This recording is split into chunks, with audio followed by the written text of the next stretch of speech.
Surjewala half mat ಅದನ ಮತ್ತು collection ಇಲ್ಲಿ ಬರೋದಕ್ಕೆ ಕಲೆಕ್ಷನ್ ಸಲುವಾಗಿ ಖಂಡ್ರವ್ರ ಬಲ್ಲಿನೂ ಬಂದು ಅದಕ್ಕೆ ಬಂದಿರಬೇಕು. ನಿಮ್ಮ ಮಗ ಟಿಕೆಟ್ ಕೊಡ್ಲಾಕ 8 ಕೋಟಿ ರೂಪಾಯಿ ಹೇಳಿದ್ದೀವಿ, ಅಭಿ ತಕ್ ನೈ ಇದೆಯಾ ಐಸಾ ಹೋಯ್ತು ಕೈಸಾ ಖಂಡ್ರ ಈಶ್ವರ್ ಜಿ ಅಂತ ಬಂದಾರ ಅವ್ರು ಅಟ್ಟೆ. ಈಗ ತೊಗೊಂಡು ಹೊಂಟಾರ, ಈಗ ಮಂದಾಗ ಹೋದ್ರಿ ನಾ ಈಗ ಹಿಂದೆ 4 ಮಂದಿ ತೊಗೊಂಡು ಹೋದ್ರು.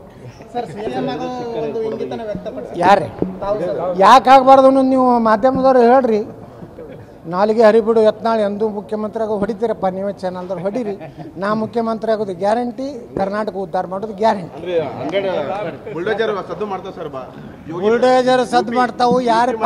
ಯಾರು ಪಾಕಿಸ್ತಾನ ಪರ ಘೋಷಣೆ ಕೊಟ್ಟರೆ ಭಯಾಗ ಹಿಂದೆ 2 ಹೊಡೆದು ಅಲ್ಲೇ ಸರ್ಕಾರ ಪ್ರೀತಿ ವಿನಯದಿಂದ ಸರ್ಕಾರ ಕೇಂದ್ರದಾಗ ಕೆಲಸ ಮಾಡ್ಕೋಬೇಕು. ಆ ಒಂದು ಪ್ರವೃತ್ತಿ ಸಿದ್ದರಾಮಯ್ಯನವ್ರಿಗೆ ಇಲ್ಲ. ಹೀಗಾಗಿ ಇವ್ರು ಸುಮ್ಮನೆ ಮೋದಿಯವ್ರ ಬಗ್ಗೆ ಹಗುರವಾಗಿ ಮಾತಾಡೋದು. ಅದಕ್ಕೆ ಚಂಬು ಅವರಿಗೆ ಕೊಡ್ತೀವಿ 2024 ನಂತರ ಎಲ್ಲ ಕಾಂಗ್ರೆಸ್ನವ್ರದ್ದು ಎಲ್ಲ ಅಕ್ರಮ ಆಸ್ತಿ ಐತೆ ಎಲ್ಲ ತೊಗೋತೀವಿ, ತೊಗೊಂಡು ಬಡವ್ರಿಗೆ ಹಂಚ್ತೀವಿ. ಸುರ್ಜೇವಾಲ ಹಾಫ್ ಮ್ಯಾಟ್ ಅದನ ಮತ್ತು ಕಲೆಕ್ಷನ್ನು ಇಲ್ಲಿ ಬರೋದಕ್ಕೆ ಕಲೆಕ್ಷನ್ ಸಲುವಾಗಿ ಖಂಡ್ರವ್ರ ಬಲ್ಲಿನೂ ಬಂದು ಅದಕ್ಕೆ ಬಂದಿರಬೇಕು. ನಿಮ್ಮ ಮಗ ಟಿಕೆಟ್ ಕೊಡ್ಲಾಕ 8 ಕೋಟಿ ರೂಪಾಯಿ ಹೇಳಿದ್ದೀವಿ, ಅಭಿ ತಕ್ ನೈ ಇದೆಯಾ ಐಸಾ ಹೋಯ್ತು ಕೈಸಾ ಖಂಡ್ರ ಈಶ್ವರ್ ಜಿ ಅಂತ ಬಂದಾರ ಅವ್ರು ಅಟ್ಟೆ. ಈಗ ತೊಗೊಂಡು ಹೊಂಟಾರ, ಈಗ ಮಂದಾಗ ಹೋದ್ರಿ ನಾ ಈಗ ಹಿಂದೆ 4 ಮಂದಿ ತೊಗೊಂಡು ಹೋದ್ರು.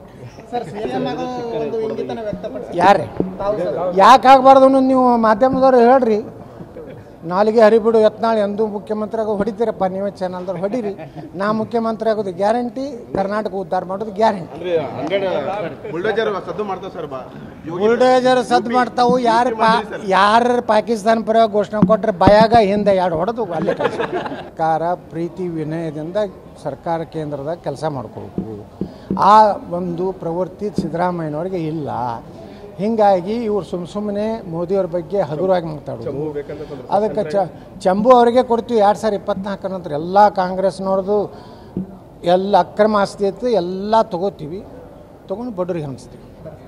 ಸುರ್ಜೇವಾಲ ಹಾಫ್ ಮ್ಯಾಟ್ ಅದನ ಮತ್ತು ಕಲೆಕ್ಷನ್ನು ಇಲ್ಲಿ ಬರೋದಕ್ಕೆ ಕಲೆಕ್ಷನ್ ಸಲುವಾಗಿ ಖಂಡ್ರವ್ರ ಬಲ್ಲಿನೂ ಬಂದು ಅದಕ್ಕೆ ಬಂದಿರಬೇಕು. ನಿಮ್ಮ ಮಗ ಟಿಕೆಟ್ ಕೊಡ್ಲಾಕ 8 ಕೋಟಿ ರೂಪಾಯಿ ಹೇಳಿದ್ದೀವಿ, ಅಭಿ ತಕ್ ನೈ ಇದೆಯಾ ಐಸಾ ಹೋಯ್ತು ಕೈಸಾ ಖಂಡ್ರ ಈಶ್ವರ್ ಜಿ ಅಂತ ಬಂದಾರ ಅವ್ರು ಅಟ್ಟೆ. ಈಗ ತೊಗೊಂಡು ಹೊಂಟಾರ, ಈಗ ಮಂದಾಗ ಹೋದ್ರಿ ನಾ ಈಗ ಹಿಂದೆ 4 ಮಂದಿ ತೊಗೊಂಡು ಹೋದ್ರು. ಯಾರೇ ಯಾಕೆ ಆಗಬಾರ್ದು ಅನ್ನೋದು ನೀವು ಮಾಧ್ಯಮದವ್ರು ಹೇಳ್ರಿ. ನಾಲಿಗೆ ಹರಿಬಿಡು ಯತ್ನಾಳ್ ಎಂದೂ ಮುಖ್ಯಮಂತ್ರಿ ಆಗೋ ಹೊಡಿತೀರಪ್ಪ, ನೀವೇ ಚಾನಲ್ದವ್ರು ಹೊಡೀರಿ. ನಾ ಮುಖ್ಯಮಂತ್ರಿ ಆಗೋದು ಗ್ಯಾರಂಟಿ, ಕರ್ನಾಟಕ ಉದ್ಧಾರ ಮಾಡೋದು ಗ್ಯಾರಂಟಿ. ಬುಲ್ಡೇಜರ್ ಸದ್ದು ಮಾಡ್ತಾವು. ಯಾರು ಪಾಕಿಸ್ತಾನ ಪರ ಘೋಷಣೆ ಕೊಟ್ಟರೆ ಭಯಾಗ ಹಿಂದೆ 2 ಹೊಡೆದು ಅಲ್ಲೇ ಸರ್ಕಾರ ಪ್ರೀತಿ ವಿನಯದಿಂದ ಸರ್ಕಾರ ಕೇಂದ್ರದಾಗ ಕೆಲಸ ಮಾಡ್ಕೋಬೇಕು. ಆ ಒಂದು ಪ್ರವೃತ್ತಿ ಸಿದ್ದರಾಮಯ್ಯನವ್ರಿಗೆ ಇಲ್ಲ. ಹೀಗಾಗಿ ಇವ್ರು ಸುಮ್ಮನೆ ಮೋದಿಯವ್ರ ಬಗ್ಗೆ ಹಗುರವಾಗಿ ಮಾತಾಡೋದು. ಅದಕ್ಕೆ ಚಂಬು ಅವರಿಗೆ ಕೊಡ್ತೀವಿ 2024 ನಂತರ ಎಲ್ಲ ಕಾಂಗ್ರೆಸ್ನವ್ರದ್ದು ಎಲ್ಲ ಅಕ್ರಮ ಆಸ್ತಿ ಐತೆ ಎಲ್ಲ ತೊಗೋತೀವಿ, ತೊಗೊಂಡು ಬಡವ್ರಿಗೆ ಹಂಚ್ತೀವಿ. ಕನ್ನಡಿಗರ ಮೆಚ್ಚಿನ ನಿಮ್ಮ ನ್ಯೂಸ್ 18 ಕನ್ನಡ ಈಗ ವಾಟ್ಸ್ಆಪ್ನಲ್ಲಿಯೂ ಲಭ್ಯ. ಕರ್ನಾಟಕ ಮತ್ತು ದೇಶ ವಿದೇಶದ 360 ಡಿಗ್ರಿ ಸುದ್ದಿ ವಿವರವನ್ನ ನೀವು ನಿಮ್ಮ ಕೈ ಬೆರಳುಗಳಲ್ಲಿಯೇ ಪಡೆಯೋದಿಕ್ಕೆ ಈ QR ಕೋಡ್ ಅನ್ನು ಸ್ಕ್ಯಾನ್ ಮಾಡಿ. ನಮ್ಮ ಚಾನೆಲ್ ಅನ್ನು ಫಾಲೋ ಮಾಡಿ, ನೋಟಿಫಿಕೇಶನ್ ಆನ್ ಮಾಡಿ.